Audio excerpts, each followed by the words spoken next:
Bismillahirrahmanirrahim. Dear students, Assalamu alaikum. This is your teacher Nasir Ahmad Lawan. Today's topic is for class 8th.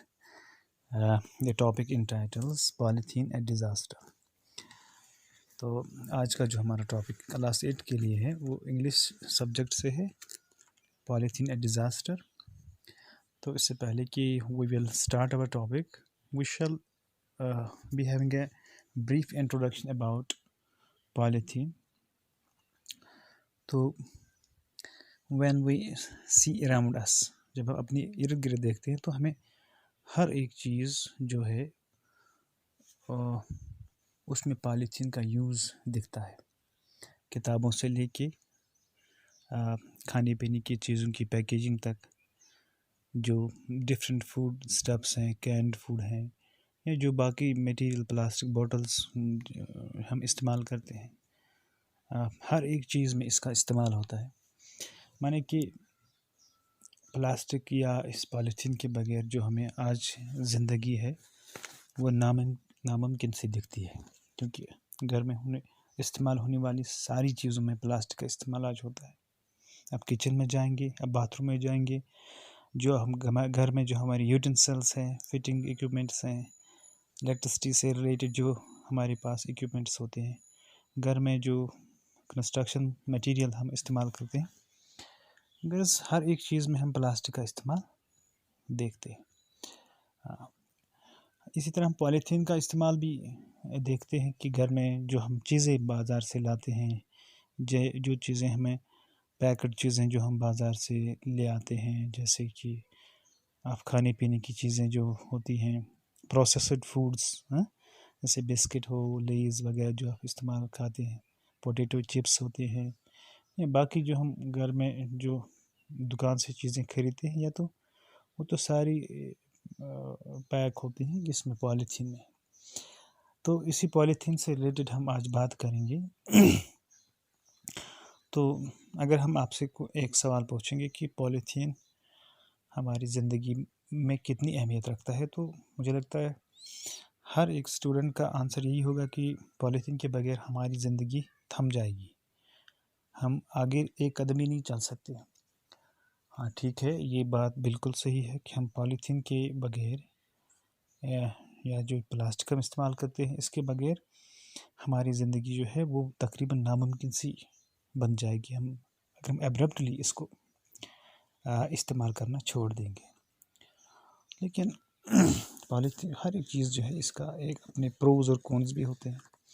Polythene जितना हमारी ज़िंदगी में अहमियत रखता है, इसी तरह उसके जो इसके साइड इफ़ेक्ट्स भी हैं.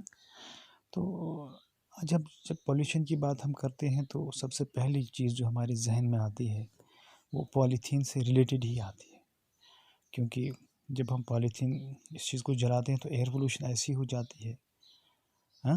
जब हम उसको पानी में फेंकते हैं तो पानी इतना गंदा हो जाता है. जब आपने देखा है कि अपने आसपास का जो पानी जो आप पीते थे नदी नालों का, उसमें पॉलीथीन और ये इतना वो सैवेज उसमें चेंज हो गया है, जो गटर में चेंज हो गए हैं हमारे नदी नाले. उनमें एक अहम किरदार पॉलीथीन का भी है. इसने हमारी जो वाटर की प्योरिटी है, एयर की प्योरिटी है, उसको बिल्कुल ख़त्म कर दिया है, उसको डिस्ट्रॉय किया है. और साथ में जब हम लैंड पोल्यूशन की बात करेंगे तो उसमें भी पॉलीथीन का एक बहुत बड़ा रोल बनता है. यानी जो पॉलीथीन है, जैसे आपको पता है कि पॉलीथीन का जो इस्तेमाल है जो हम घरों में करते हैं, हर एक शोबे में हम पॉलीथीन का इस्तेमाल करते हैं. लेकिन पॉलीथीन एक ऐसी केमिकल से बनता है जो मतलब जिसको हम बायोडिग्रेडेबल बोलते हैं, कि बायोडिग्रेडेबल नहीं है, यानी वो अपने आप से ख़त्म नहीं हो जाता. ये हमेशा ऐसा ही रहता है, ये कभी सड़ता नहीं, ये जहाँ सड़ा है, it's non-biodegradable, so it has disastrous these consequences. Pollution में one of the most pollutant जब हम देखते हैं, when we see among the pollutants, polythene has a vital role. Polythene has it is one of the culprits that is responsible for pollution, land pollution, water pollution, air pollution. तो हम जो इर्द गिर्द जो चीज़ें देखते हैं, इनमें हम देखते हैं कि लेकिन जो इनमें जो पॉलीथीन का इस्तेमाल होता है, यह हमारी ज़िंदगी का हिस्सा बन चुका है। इसने पॉलीथीन ने हर एक शोबे में एंट्री मारी है। जैसे हमारे घर में इस्तेमाल होने वाली चीज़ें, हम जो डे टू डे एक्टिविटीज़ करते हैं, या जो हम इस्तेमाल घर में चीज़ें करते हैं, इंडस्ट्री में करते हैं, या अपने स्कूल में जो हम चीज़ें इस्तेमाल करते हैं, किसी न किसी चीज़ में किसी न किसी तरह ये पॉलीथीन हमारे ज़िंदगी का अहम हिस्सा बन चुका है, हर एक शोबे में। तो हम इसको इस्तेमाल करते हैं, पैकिंग करते हैं, पैकिंग के लिए, कैरिंग के लिए, फूड कंटेनर्स के लिए। कभी एक बार हम मैटिंग जो उसमें भी इस्तेमाल होता है, कंस्ट्रक्शन में इस्तेमाल होता है, बिल्डिंग में इस्तेमाल होता है, हर एक शोबे में।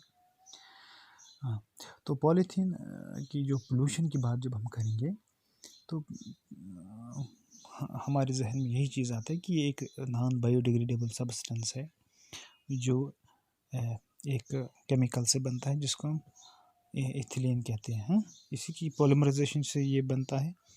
तो ये जो चैप्टर है, ये जो यूनिट है, इसी से रिलेटेड हम बात करेंगे। थोड़ा इंट्रोडक्शन था इसके मुतालिक। तो we will start with the textual context. तो Rakesh is a 5th class student.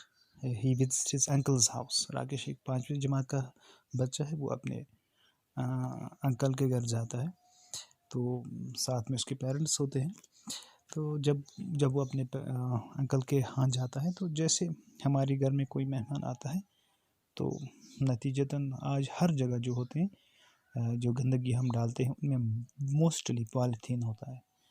जो भी गंदगी होती है, गंदगी का ढेर जहाँ आपको नज़र आएगा, वहाँ आपको मैक्सिमम चीज़ जो देखने को मिलेगी वो पॉलीथीन ही होगा। तो इसी तरह जब हम पॉलीथीन के इस ढेर से गुजरते हैं, वहाँ हमें कोई खुशबू तो नहीं आती, हाँ, इट स्टिंक्स, वहाँ पे बहुत बदबू आती है।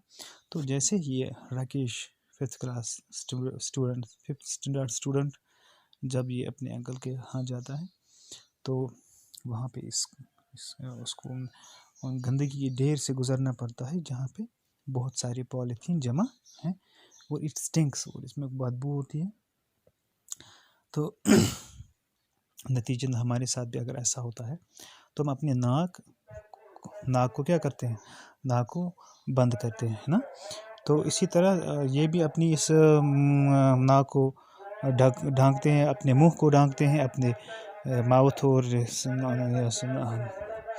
को ढांकते हैं, किससे, हैंकरचीफ से। तो उसके बाद तेज़ी उनके घर के अंदर चले जाते हैं। तो राकेश के जो अंकल होते हैं, तो वो अपने इन मेहमानों का स्वागत करते हैं, ठीक। तो राकेश यहाँ पे जो ये कन्वर्सेशन के सूरत में ये यूनिट है, तो हम उन्हीं के वर्ड्स टेक्स्ट के हिसाब से पढ़ेंगे। Rakesh, uncle, why is there so much of stink outside the house. तो पहला जो सवाल उसके जहन में आता है, वो यही होता है कि अंकल, यहाँ पे इतनी ज़्यादा स्टिंक क्यों है, why there is so much of stink outside the house. तो इतनी बदबू यहाँ क्यों है, ये पहला सवाल उसके जहन। आपके जहन में भी ऐसा ही सवाल आएगा अगर आप कहीं पे कोई ऐसी चीज़ देखते हैं विच इज़ अनयूजुअल। आप गाँव से हैं, हाँ, जब आप बाज़ार अपने किसी अंकल के यहाँ जाते हैं, किसी टाउन या सिटी में, तो वहाँ पे आपको गंदगी के बहुत बड़े बड़े ढेर नज़र आए। आज गाँव में भी ये चीज़ें हैं। तो जब हम वहाँ से गुज़रते हैं, तो वहाँ बहुत वो अजीब तरह की बदबू आती है। तो इनको भी ऐसी बदबू महसूस हुई, तो अंदर जाके उसने पहला सवाल अपने अंकल से यही किया कि uncle, why is there so much of stink outside the house. इतनी बदबू यहाँ, स्टिंक है, STIN के स्टिंक है, बदबू को कहते हैं। तो इतनी बदबू यहाँ पे क्यों है। तो राकेश के अंकल को जवाब देना ही है। He answers, my dear son, it's because of the dirt in the polythene bags. ये इसकी वजह क्या है? It's basically the dirt that is contained in those polythene bags which stinks. That stinks. ये वही उसमें गंदगी, पॉलीथीन बैग्स में जो गंदगी है, वही सड़ी हुई है बाहर, तो उसी से ये बदबू निकलती है। Rakesh, what is polythene? और दूसरा सवाल है अपने अंकल से कहता है ये पॉलीथीन क्या चीज़ है? What is polythene? पॉलीथीन क्या है? Rakesh uncle he has to answer this. हाँ, इट वाज, वो अपने हिसाब से इसको कन्विंस करने की कोशिश करता है, अब आंसर देने की कोशिश करता है। He answers, it's a tough light flexible synthetic resin made by polymerizing ethylene, chiefly used for plastic bags, food containers and other packaging. तो पॉलीथीन क्या चीज़ होती है? ये एक टफ सब्सटेंस होता है, केमिकल होता है, लाइट फ्लेक्सिबल, जो हल्का भी होता है, फ्लेक्सिबल को जिसको हम जिससे स्ट्रेचेबल कहते हैं, फ्लेक्सिबल, हाँ, इस आसानी से जो मुड़ सकता है। सिंथेटिक रेजिन, सिंथेटिक हम उस चीज़ को कहते हैं जो मैन मेड हो, सिंथेटिक। हाँ, रेजिन जैसे मान लो एक ग्लू जैसा सब्सटेंस है ना, या जो जैसे अगर तुम मिसाल के तौर पर देवदार दिमा देवदार अगर थोड़ा बहुत चाक दिमा तक सह चिलम एक कस्म तथ हेको रेजिन वन। तो जन यह पॉलीथीन यह एक केमिकल सब्सटेंस पॉलीमराइज्ड सब्सटेंस, यानी यह जन इथिलीन इथिलीन पॉलीमराइज कर पॉलीमराइज मतलब गो मॉलिक्यूल जुड़ित रलित इथिलीन मॉलिक्यूल वारिया रलान chain of this ethylene molecule is called polyethene. Poly वारिया आसन अत प्रोसेस वन पॉलीमराइजेशन। पॉलीमराइजेशन गई सो प्रोसेस यथ मजन वारिया मॉलिक्यूल पान वे रलित चेन लाइक केमिकल सब्सटेंस बनावन। तो पॉलीइथीन इथिलीन चेन। तो यह इस्तेमाल कर प्लास्टिक बैग बनानस मज, फूड कंटेनर बनानस मज, या इस्तेमाल कर बाकी जन फूड पैकेजिंग खतर इस्तेमाल कर लिफाफ कैरिंग खतर अत मज इस्तेमाल गसान। ठीक, तो पे करो कंटिन्यू नेक्स्ट यूनिटस मज इंशाल्लाह। यथ लेक्चरस में गो। अस्सलाम वालेकुम।